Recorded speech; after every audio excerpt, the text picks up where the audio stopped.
Everyone in the village had heard the stories. A place in the mountains, forgotten by time, an abandoned sanatorium where the echoes of death still resonate in the crumbling walls and empty hallways. The Sierra Espuña Sanatorium is a ruin, a shadow of what it once was, a place that attracts the curious and the foolish. And that night, a group of teenagers was about to discover why some places are better left undisturbed. Lucas, Sara, Javi, Clara, and Alvaro, 5 friends. 5 teenagers eager to embark on an adventure in a night that promised thrills and something more than just rumors. They knew the legends, of course. The knocks on doors, the moans in the darkness, the figures slipping between the shadows. But that wouldn't stop them. Why would it? They thought. They were just stories to scare kids, right? They stood at the foot of Sierra Espuña, walking between the trees that covered the mountain like a dark veil. The pale, solitary moon barely lit the rocky path as they climbed. The sound of dry leaves crunching beneath their feet was the only noise breaking the silence of the night. Lucas led the group, as always. He was the one most eager to explore the sanatorium. With his camera in hand, he was determined to record everything, absolutely everything, for his YouTube channel. Maybe he would even capture something that was often talked about in forums. Shadows moving within the walls, distant screams, or who knows, maybe even the famous lady in white. Sarah walked just behind him, rolling her eyes every time Lucas tried to scare the others. To her, it was all just a simple ghost story, a way to pass the time. She knew places like that were just old, decaying buildings covered in graffiti. Nothing to worry about. Clara, on the other hand, wasn't so sure. Since they started ascending the path towards the sanatorium, she felt a pressure in her chest, an unease she couldn't explain. Next to her, Javi laughed, trying to lighten the mood with jokes. It was his way of avoiding the fear. And finally, there was Alvaro, the most serious of the group. He wasn't as interested in the paranormal, but he was fascinated by the history. He had read about the sanatorium, about the patients who had been there, and the strange medical experiments that some claimed had been carried out in the last years before it closed. He wanted to see with his own eyes what was left of a place that had once been a refuge for tuberculosis patients, and perhaps for something else. They arrived at the sanatorium close to midnight. The structure loomed large, dark, and almost forgotten, as if the mountain itself wanted to reclaim it. The walls were cracked, the paint peeling, and some broken windows reflected the moonlight, giving the impression that the building's eyes were watching them. Lucas turned on the camera and began narrating as though he were filming a documentary.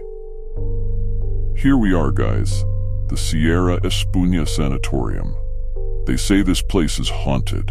Let's see if it's true, he said in a dramatic tone, trying to sound professional, though the excitement in his voice betrayed him. The others followed him, laughing quietly, but Clara paused for a moment in front of the main door. Something didn't feel right.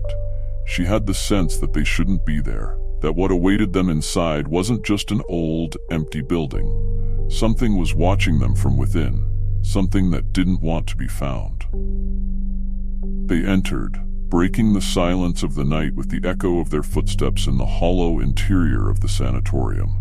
The air was dense, heavy, as if the place were trapped in time, frozen. As they advanced, the dark, cold hallways seemed longer than they should have been.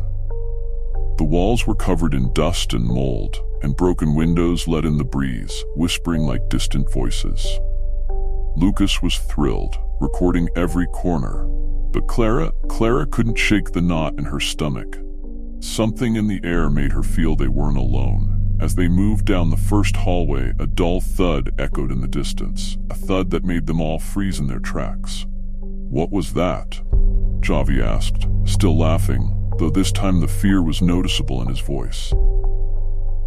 "The wind," Sarah said, trying to remain calm, but everyone knew there wasn't enough wind in there to move anything. Lucas pointed his camera toward the source of the noise, but saw nothing. However, Clara could swear she saw a shadow move at the end of the hallway. "We should leave," Clara whispered, feeling the air grow colder around her. But Lucas wasn't going to give up so easily. "It's just the beginning, Clara. We're going to capture something incredible," he said with a confident smile as he advanced further into the sanatorium. But Clara knew, deep down, that something was very wrong. Whatever lived in that place was not happy to have visitors. And that night, something more than shadows and noises awaited them in the hallways of Sierra Espuña Sanatorium. The Sierra Espuña Sanatorium had been left behind in time, but something in its walls still breathed. Something invisible, ancient, that stirred at the presence of the 5 teenagers who didn't understand the danger they were facing. After that first thud in the darkness, the group tried to continue with the calm they had left. Sarah tried to reassure the others. Clara was growing more uncomfortable, and Lucas kept filming, determined not to miss any detail. Javi and Alvaro exchanged nervous glances but kept walking, as if moving forward was their only option. Lucas's flashlight illuminated the corridors of the sanatorium, revealing old, dilapidated doors leading into empty rooms. The tiles on the floor were broken in some places, and the shadows stretched along the walls, taking on unsettling shapes. Their footsteps echoed, as though the building were amplifying every movement. With each step, Clara felt the air grow colder, as though something was draining the warmth from the place. But it wasn't just the cold that unnerved her. There was something else, an increasing feeling that they were being watched. She felt a tingling at the back of her neck and couldn't shake the impression that someone or something was right behind them. "Let's go up to the second floor," Lucas suddenly said, pointing to a staircase at the end of the hall. The others followed him, though Clara hesitated for a moment before taking the first step. As they climbed, the stone steps creaked under their feet. The echo of their footsteps reverberated through the structure. But every now and then, Clara felt there were other footsteps, a softer rhythm that mirrored their own, but at the same time wasn't theirs. At the top, they arrived at a long, dark hallway. The doors to the patients' rooms were wide open, like mouths waiting, ready to devour whatever approached too closely. Suddenly, a sound shattered the stillness, a thud louder than the previous one, as if a door had been slammed shut violently. They all stopped dead in their tracks. "That wasn't the wind," Alvaro said, looking at the others with seriousness. Lucas pointed the camera down the hallway. At the end, a door was slowly swinging back and forth as if someone had pushed it, or as if something had run past there. Sarah sighed with a nervous smile, trying to brush off the situation. "See, it's just ruins. Something must have fallen. No need to be scared." But even she didn't believe her words. They moved slowly toward the door. Lucas, of course, was in the lead, camera in hand. Clara, on the other hand, preferred to stay behind. As they walked, she started to hear a low sound, barely perceptible at first. It was like a murmur, voices that didn't belong to any of them. "Can you hear that?" Clara whispered, halting in the middle of the hallway. "Hear what?" Javi asked with a nervous smile. "There are voices, very soft, but they're there," Clara said, now with wide eyes. The others fell silent for a moment, and then they heard it too. It was as though someone was speaking through the walls, whispering words that couldn't fully be understood, but clear enough to know they didn't belong to the building. "It's an echo," Sarah said, narrowing her eyes. "Or something traveling from somewhere. This place is huge. Any noise can sound strange." But neither Clara nor the others were so sure. The voices didn't sound like anything they had ever heard before. It was as if they were inside their heads, as if the sanatorium were whispering something ancient and terrifying to them. As they moved forward, the voices faded, but the atmosphere grew heavier and heavier. The cold had increased so much that they could see their breath hanging in the air. And then another loud thud echoed behind them. They all turned toward the noise, but saw nothing. Nothing except a door at the end of the hall that was slowly opening on its own. "That's not possible," Alvaro muttered, taking a step back. Clara looked at him in terror. Lucas, on the other hand, was fascinated, recording with his camera. "This is exactly what I needed," Lucas said with a nervous smile. "This is gold for the video." Clara couldn't take it anymore. Something was wrong. Not just wrong, something terrifying was happening, and she didn't know if Lucas or the others understood it. But before she could say another word, another sound was heard, this time clearer, more disturbing. It was a whisper, this time much closer, and it wasn't just a distant echo. It was as if someone was right next to them, whispering in their ear. "We need to leave now," Clara insisted, feeling something in the air was breaking. But just as they were about to turn back, a figure moved in the darkness. They all saw it.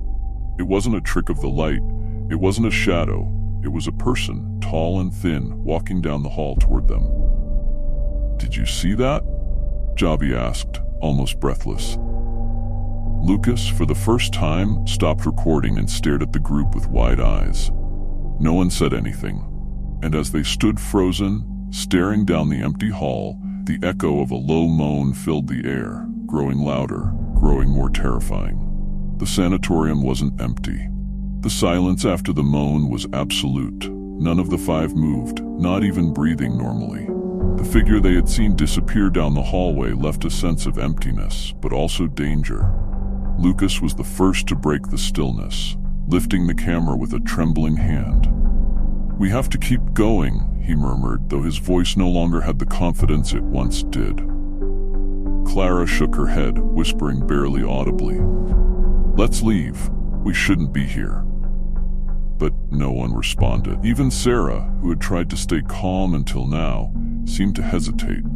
There was something in the air that made them feel watched, judged, as if they had crossed a line they shouldn't have.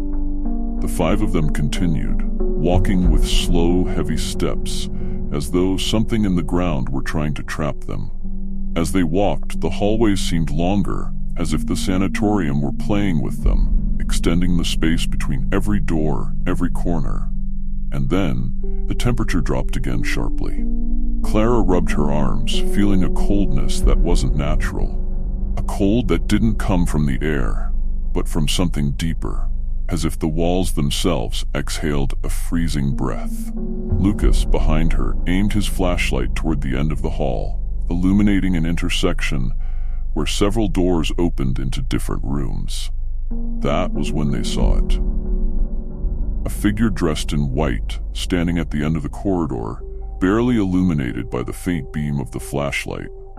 It seemed to float in the dimness, motionless, watching them. Clara felt her skin crawl, and her body froze in pure terror. It couldn't be, but there it was, still unmoving. The White Lady. "Can you see her?" Alvaro whispered, his voice breaking with fear. No one answered.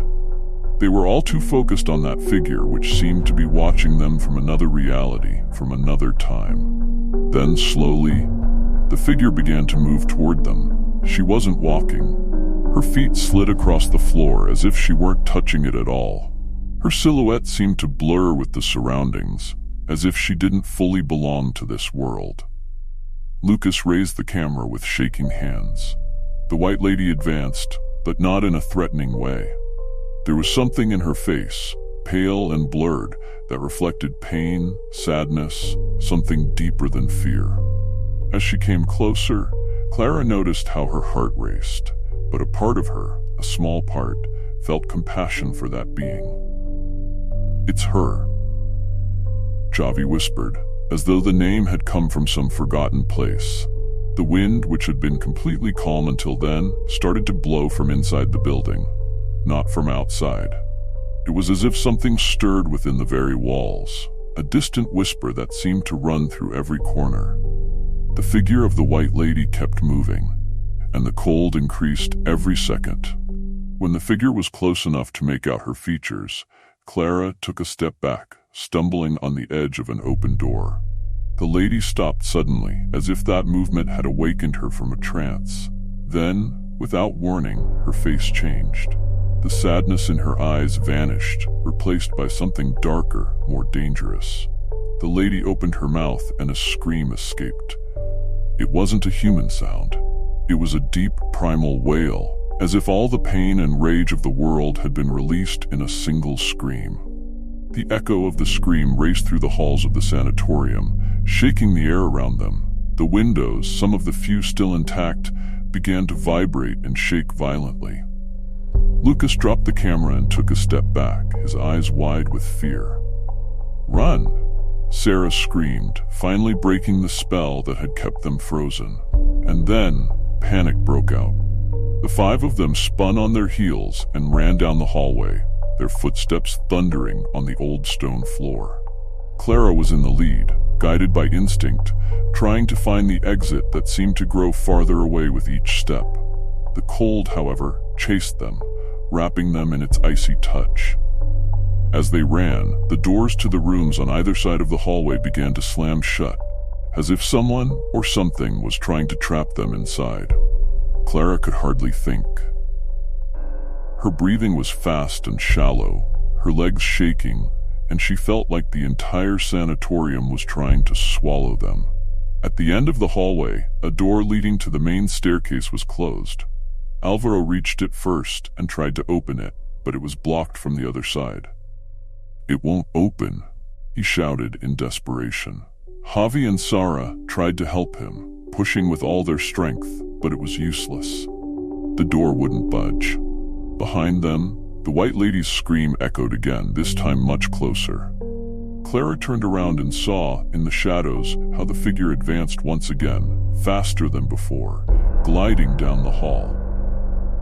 "Hurry, this way," Lucas shouted, pointing to a side door that had been left slightly open. The five of them hurried toward the new exit, not looking back, not stopping. They pushed the door and fell into what appeared to be an old operating room. The flashlight beams illuminated dusty walls, the floor covered in debris and rusted surgical instruments. They closed the door behind them, breathing heavily, trying to catch their breath. For a few seconds, silence returned to the place, interrupted only by their gasps. But then, from the other side of the door, they heard something that made their hearts freeze once again. 3 sharp knocks. And then, a whisper. A voice, barely audible but clear, that seemed to slide through the cracks in the door. "You can't escape." The sanatorium had trapped them, and what was inside those walls didn't intend to let them go. The 3 knocks echoed in Clara's mind, like a repeating echo. They stood still, trying to process what had just happened. The voice, that whisper that had passed through the door, felt more dangerous than the white lady's screams. And worst of all, it sounded close, way too close. "What was that?" Sarah murmured, her voice trembling. No one answered. Lucas, still holding onto his camera, tried to calm his breathing as he peered through the viewfinder, focusing on the closed door.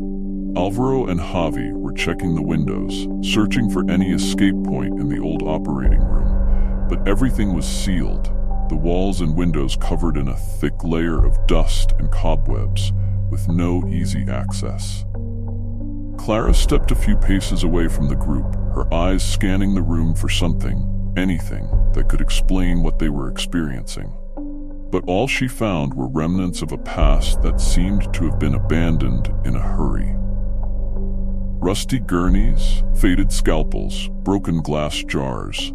Everything was covered in a layer of neglect, as if no one had stepped there in decades, except for them. "We have to get out of here," Alvaro said, his jaw clenched, his tone firm but scared. "And how, if all the exits are blocked?"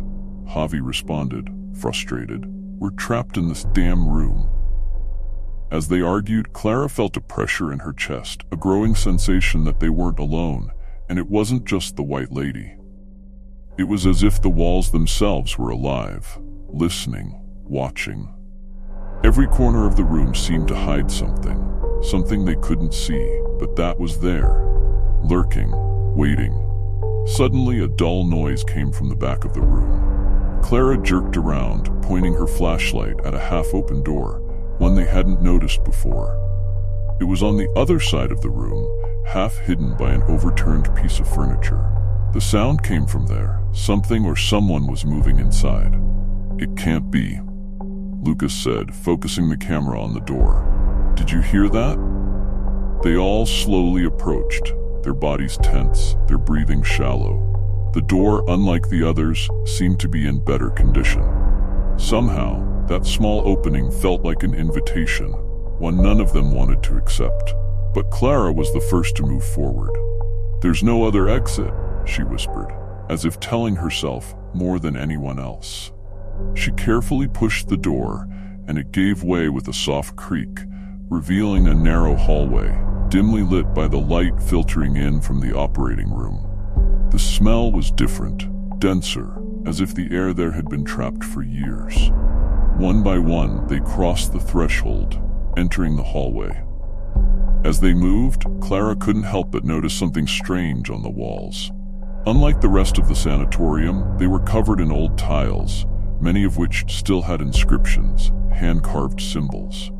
They seemed like drawings made by someone desperate to leave a mark of their existence. Distorted faces, outstretched hands, figures that seemed to scream silently from the walls. "What the hell is this?" Sarah murmured, running her hand over the tiles, shivering at the cold, rough touch. The hallway grew narrower, forcing them to walk in single file. Clara led the way, her eyes fixed on what appeared to be the end of the corridor, where a faint light glowed from a new room. Her heart pounded, but something pushed her to keep going, an intuition she couldn't ignore. When they reached the entrance of the room, Clara stopped dead in her tracks. What she saw made her take a step back, her breathing caught in her throat. There was another figure in the room, not the white lady, something worse. A man dressed in old-fashioned medical attire, his face pale, his eyes vacant. He was standing motionless, staring at them. "Who is he?" Lucas whispered. Clara didn't know, but she could feel it in her bones. This man was part of the sanatorium's darkest history, and whatever he wasn't the only one. The labyrinth of shadows. Footsteps echoed erratically as they ran down the hallway, trying to escape the presence that was chasing them. The white lady's figure no longer moved slowly. It seemed to be getting closer faster than their minds could process. Panic had settled in each of them, clouding their thoughts and senses. Clara led the frantic run, though she didn't know exactly where they were headed. The hallways, once familiar, now seemed to have turned into an endless labyrinth, with every closed door and poorly lit corner pushing them deeper into the sanatorium. "We won't be able to get out," Sarah shouted, panting, her eyes wide with terror as she constantly looked back, expecting to see the lady getting closer. "There has to be an exit," Clara responded, though doubt grew in her heart like a dark shadow. The walls around them seemed to shift, as if the building were alive, playing with them, altering its structure to confuse them. The air became heavier with every step, as if something invisible were compressing the space around them, slowing their progress. Suddenly, Lucas tripped. His camera slipped from his hands and rolled across the floor, shutting off in the process. Alvaro and Javi stopped to help him, but at that very moment, a deafening sound filled the hallway. Like a sharp thud, a nearby door slammed shut, cutting them off from the path they had just come. Clara spun around quickly, seeing how the doors and windows that had once been open were now sealed. Every exit, every glimmer of hope vanished before their eyes. "No, no, no, no," she whispered to herself, trying to keep her composure as her mind struggled to find a solution. The hallway they were now in was narrower, and in the distance, at the end of it, a dim light flickered. It was the only sign they had, the only direction that seemed to offer a chance of escape.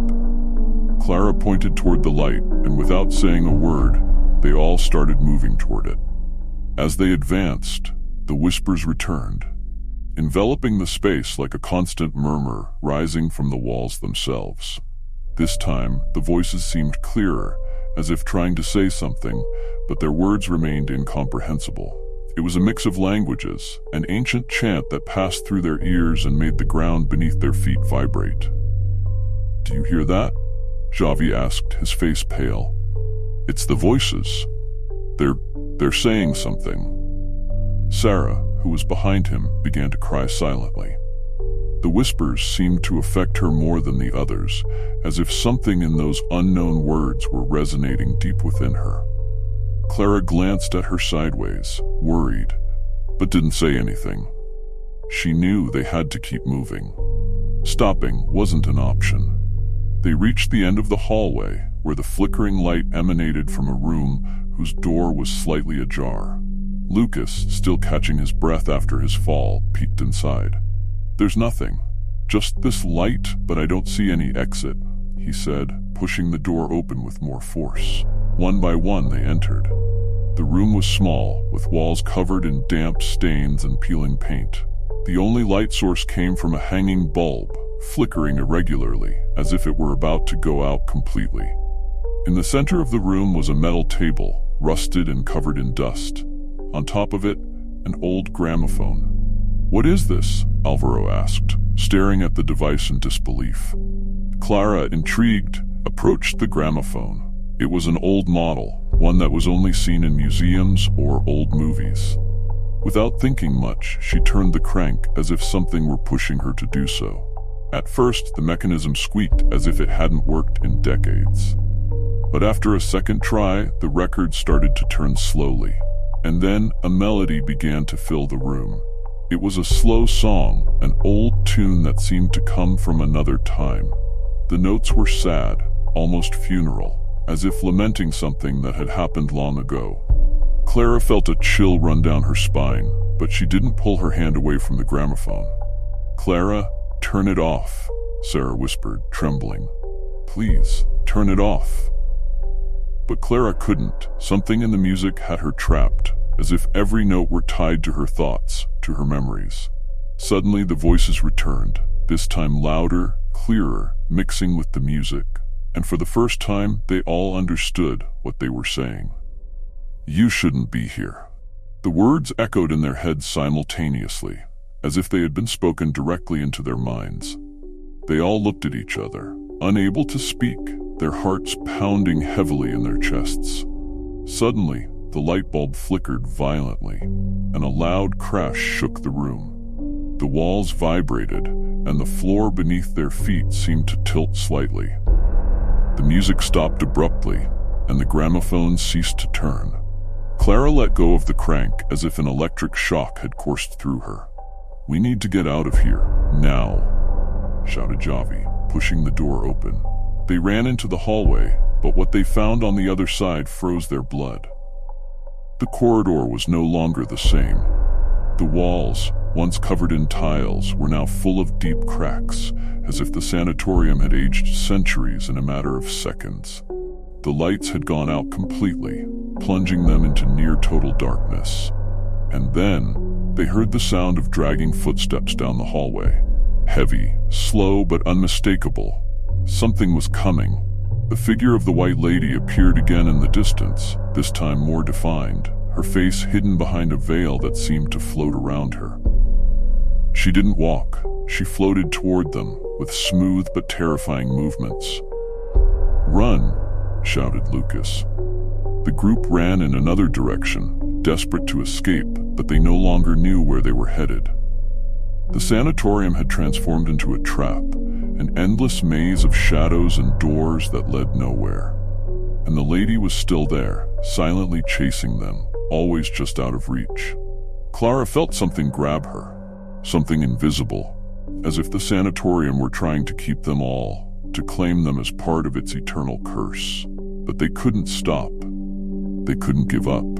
There was no turning back. And every step they took, every door they opened, led them farther and farther from reality, taking them to a place from which they might never return. The run through the sanatorium's hallways seemed endless. Each step echoed like a trapped sound in an infinite cycle of despair. The air was thick, almost suffocating, and the shadows on the walls seemed to stretch, moving with them, as if the building itself were alive, reshaping to hold them captive. Clara tried to keep her head cool, but her heart beat so fast she felt it might explode. Her legs trembled, but she couldn't stop. She knew that if she did, if any of them did, that thing, the lady, would catch them. They could feel it getting closer. She wasn't chasing them. She didn't need to. It was as if she knew they couldn't escape in the end. "Here!" Lucas shouted, pointing to a turn in the hallway, a staircase that descended into the depths of the building. With no other option, the group descended the stairs, entering a level of the sanatorium they hadn't seen before.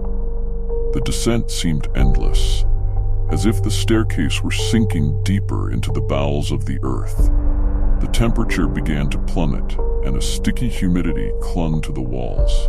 The lights, if there had ever been any, were out or simply didn't exist anymore. Only the dim glow of their phone flashlights illuminated the way, but the batteries were quickly running out. When they reached the bottom of the stairs, they found themselves in a larger space, but no less sinister.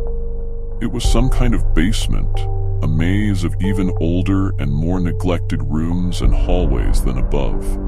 The floor was covered in debris, and the smell of dampness and mold was almost unbearable. Everything was coated in a thick layer of dust, as if no one had been there in decades. However, there were recent marks on the floor, as if something or someone had been moving through these tunnels not long ago. "Where are we?"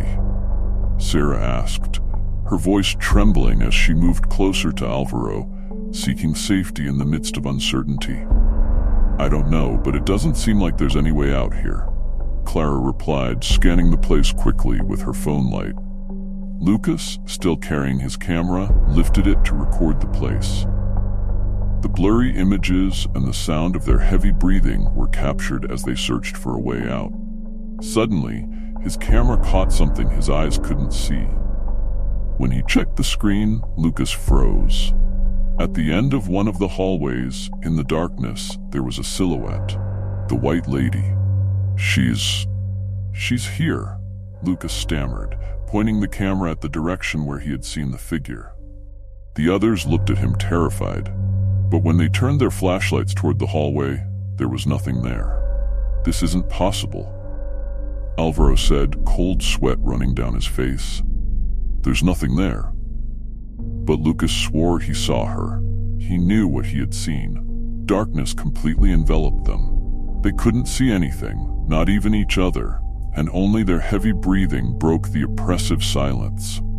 The tension in the air was palpable, as if the very space surrounding them was waiting for an inevitable outcome. Clara, her heart racing and her mind overwhelmed by fear, tried to turn on her phone, but it didn't respond. There was no sign of life in any of their devices. It was as if the sanatorium had disconnected them from the outside world, as if something or someone had decided they were not allowed to leave. Are you all okay?" Clara whispered, trying to stay calm. "I'm here, yeah?" Alvaro answered, his voice trembling from the darkness. "Lucas, Sarah." Clara waited, but all she heard was the echo of her own voice. Suddenly the wailing returned, this time heartbreaking and close. It wasn't just a sound. It was as if something deeply hurt and enraged was manifesting in the air. And then Clara felt it. A presence. Cold. Chilling. It was there, with them. "Run!" Lucas suddenly shouted from somewhere in the darkness. "Don't stand still!" Clara started moving blindly, her feet stumbling over the debris as she tried to orient herself. She could hear the others moving too, but everything felt unreal, as if they were trapped in a nightmare from which they couldn't wake up. And then, something happened. A faint light began to glow in the center of the room, right above the old stretcher. It wasn't a warm light, but a cold and spectral one, casting a small circle of light around the stretcher. And there, standing next to it, was the White Lady. She was no longer just a blurry figure in the shadows. She was there, fully visible. Her white dress seemed to glow with its own light, and her face, though serene, displayed deep suffering. Her eyes were empty, dark, like two bottomless pits that seemed to absorb everything around her. Clara froze. She couldn't take her eyes off the lady. That ethereal figure, once only a rumor, a story told in whispers, was now right in front of her, tangible and real. But it wasn't a violent threat, at least not in that moment. There was something in her posture, in the way she looked at the stretcher, as if she were trapped in her own tragedy, an untold story begging to be revealed. Who are you?" Clara whispered, not knowing if she expected an answer. The lady didn't speak, but something changed. The light that illuminated the stretcher seemed to intensify, and for a moment, Clara saw something else. She saw the young woman from the photo, Isabel Cardenas, but not as a ghost. She saw her as a living woman, lying on that very stretcher, her eyes closed and surrounded by doctors. There were screams, urgent orders being given, and Clara understood they were trying to save her. Something had gone terribly wrong in that sanatorium. Then the vision shifted. Isabel opened her eyes, but they weren't human eyes looking around. They were the empty eyes of the white lady, and at that moment, Clara understood. Isabel never left the sanatorium alive. Her body had remained there, but her soul, her spirit, was trapped between those walls, condemned to wander forever in search of something she couldn't even understand. She's trapped," Lucas murmured, who had come up beside Clara, seeing the same thing. All this time. But then a loud crash shook the building. The walls vibrated, and the floor beneath their feet seemed to tremble as if the sanatorium itself was about to collapse. The lady lifted her head and looked directly at Clara. Her lips didn't move, but in Clara's mind, she heard one clear and distinct word. "Leave." "We have to get out of here," Clara shouted, breaking the spell that had frozen her in place. "Now." But just as they took the first step toward the exit, the light suddenly went out, plunging them back into total darkness. The wailing returned, this time closer, almost in each one's ear. It was a warning cry, a cry of desperation. The ground beneath their feet cracked, and the walls seemed to close in around them. Sarah screamed somewhere in the darkness, but Clara couldn't see her. The group scattered in the chaos, each trying to find an exit amidst the disorder. The banging of doors, the creaking of windows, all intensified to an unbearable point.